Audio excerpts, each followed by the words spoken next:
કેન્દ્ર શાસિત પ્રદેશ દમણમાં કેન્દ્રીય રાજ્યમંત્રી નીમુબેન બાંભણિયાએ મુલાકાત કરી હતી તેમજ ભાજપના પ્રદેશ કાર્યાલય ખાતે પ્રદેશ પ્રમુખ મહેશ અગરિયા સહિત અન્ય હોદ્દેદારો સાથે બેઠક પણ કરી હતી।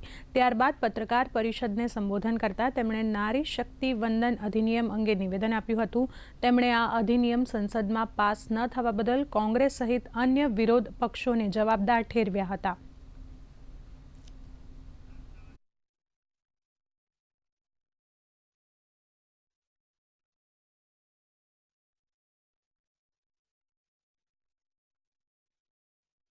મહિલાઓના સશક્તિકરણ માટે સરકારે અનેક યોજનાઓ જ્યારે આપીને દેશને એક મજબૂત નેતૃત્વ માટે મહિલાઓનું જ્યારે આગળ વધવા માટે સરકાર આટલું અગ્રેસર હોય ત્યારે આ કોંગ્રેસના વિપક્ષના લોકો જે ટીએમસી, ડીએમકે અને સપા જેવા વર્ષોથી જે રાજનીતિમાં છે છતાં મહિલા વિરોધી માનસિકતાને કારણે આ બિલ પાસ થયું નથી।